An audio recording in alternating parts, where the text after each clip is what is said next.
Welcome back to another video, everyone. So in this video, we are going to break down head and shoulders patterns. So we are going to discuss what are head and shoulders patterns, types of head and shoulders patterns, and how to identify and trade the head and shoulders patterns. So let's jump right into it. So what are head and shoulders patterns?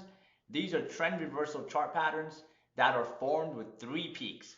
The outside two are close in the height, and the middle is the highest. So basically, a head and shoulders pattern looks something like this.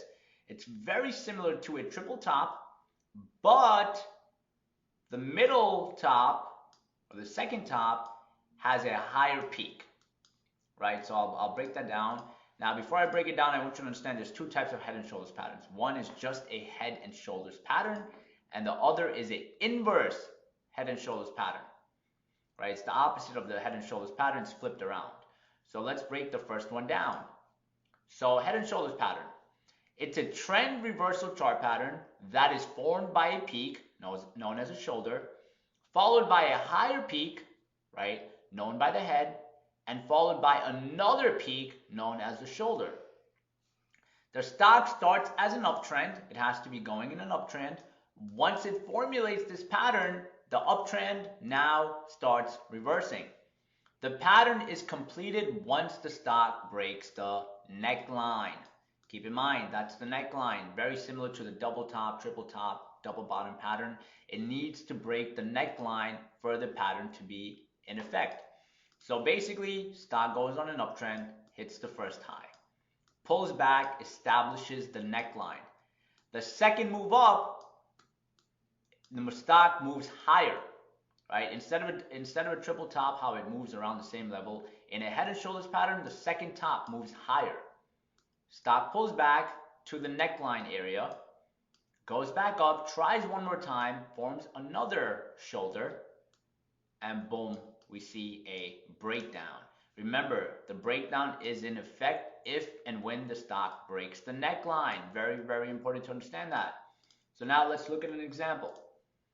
So if you guys look at this example real quick, you'll see stock is on an uptrend, formulates the first shoulder, comes down, formulates and establishes the neckline, goes up higher than the last shoulder. You can see the head is now formed.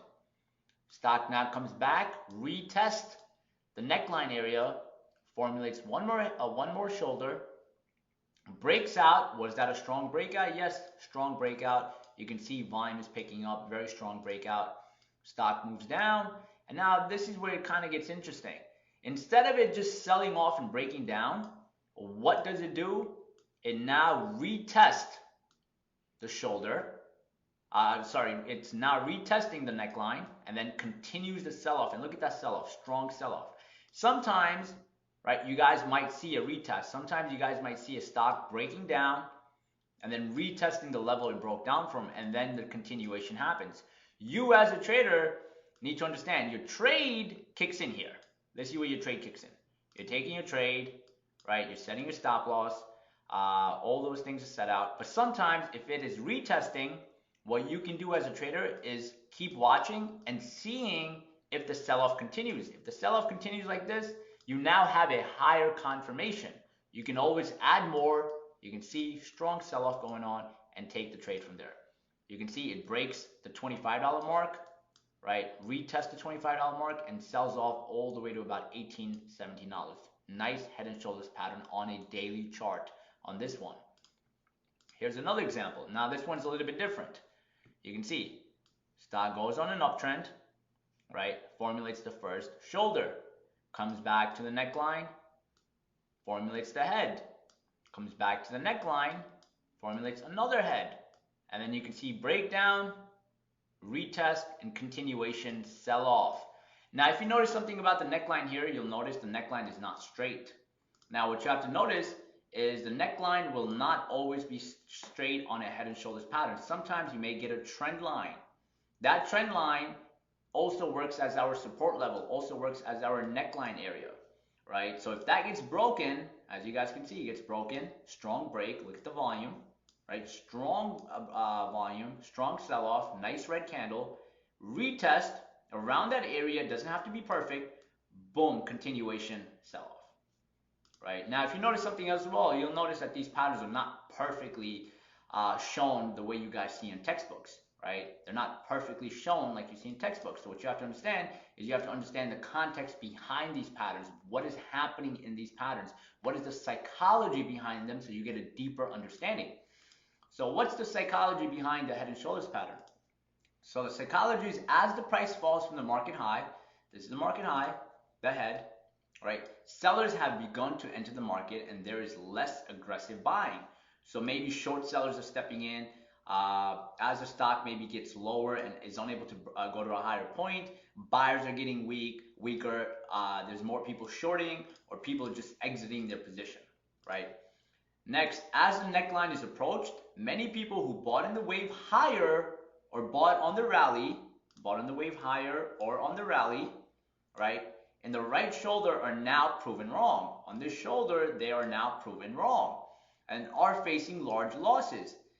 It is this large group that will now exit positions driving the price lower. So basically, there's people that bought here, people that bought here, right? Stock goes up, they maybe added more. Stock goes down, and now it doesn't continue. After it gets rejected here, these people are now panicking. So what's happening is there's profit taking, or people that were up, they're profit taking. People are panicking. People are taking profits off the table, cutting the losses, whatever the case is, because some people maybe got in here.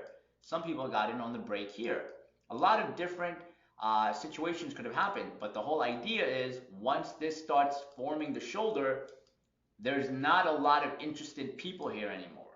And now if this breaks the neckline, if it breaks the support area, there is a high possibility that this stock may continuously keep going down. That is the psychology behind the head and shoulders pattern. Now the next pattern we have is the inverse head and shoulders pattern, which is the opposite of the head and shoulders pattern. This is a trend reversal chart pattern that is formed by a low point, which is known as the shoulder, followed by a lower point, which is known as the head, and then another low known as the shoulder. The stock starts as a downtrend. So stock starts as a downtrend. The pattern is completed once the stock breaks the neckline. Neckline is very, very, very important. Do not forget that, guys. Once again, stock goes down, formulates the shoulder, retest neckline, makes a lower low known as the head, goes back up, retest the neckline, comes back here, comes back and forms another shoulder, and then you see most likely a continuation or a breakout which reverses this trend. Let's look at some examples. So right here we have an inverse head and shoulder on a 5-minute chart. Right, so this is a 5-minute chart. Each candle represents 5 minutes. You can see stock goes down, formulates the first shoulder. Stock picks up, gets rejected by the neckline. Neckline is now established. The neckline is the same level the stock broke down from, right? And this is the same level the stock is getting rejected from. Goes down, formulates a head. You can see it's lower. Stock goes up, gets rejected by the neckline. Now, what do you notice about the neckline here? It is a trend line. It's a downward trend line. It's not a perfect line.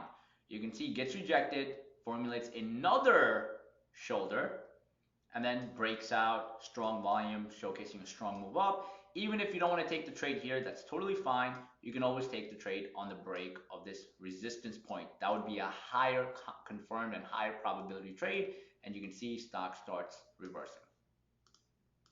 One more example, a little bit cleaner. You can see stock goes on a downtrend, formulates a shoulder, retest of neckline, formulates the head, retest the neckline, formulates a shoulder, boom. Right, very clean pattern here. You have to understand they're not always going to look clean. Sometimes they're going to be messy. But the whole idea is understanding the format behind it. You can see the head is far more out. The shoulders are relatively the same.